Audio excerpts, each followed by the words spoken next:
తెలుగు సీఎంల భేటీ AP రాజకీయాల్లో heat పెంచుతోంది. ఆ భేటీలో చర్చకొచ్చాయని భావిస్తున్న అంశాలపై పాలక ప్రతిపక్షాల మధ్య డైలాగ్ వార్ నడుస్తోంది.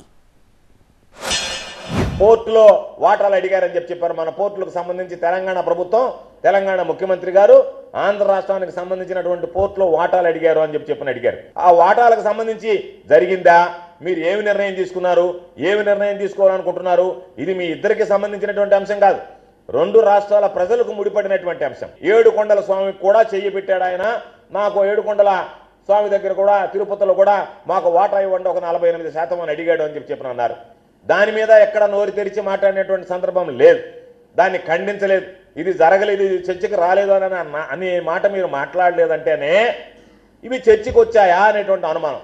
చర్చకు వచ్చి ఉండాలి, లేకపోతే ఈ వార్తలన్నీ ఉంటే అయ్యా ఈ వార్తలు ఏమీ రాలేదు, ఈ వార్తలను ఖండిస్తున్నాం, ఇవేవి మాలో చర్చకు రాలేదని ఉభయ రాష్ట్రాలకు సంబంధించినటువంటి మంత్రులు ఎందుకు నోరు మెదిపి చెప్పలేకపోయారు? మీరు చెప్పలేకపోయారు అనడంలోనే సందేహం కలిగేటువంటి పరిస్థితి. అంటే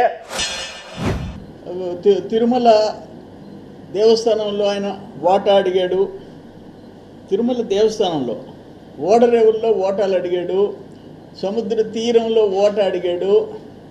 ఎక్కడ నువ్వేమన్నా టేబుల్ కింద కూర్చొని విన్నావా?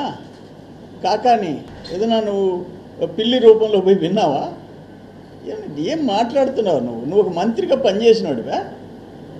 ఒక అధికారిక రెండు రాష్ట్ర ప్రభుత్వాల చర్చలు, ఇద్దరు ముఖ్యమంత్రులు, మంత్రులు, ప్రిన్సిపల్ సెక్రటరీస్, చీఫ్ సెక్రటరీస్, నీకెందుకు ఏడుపు?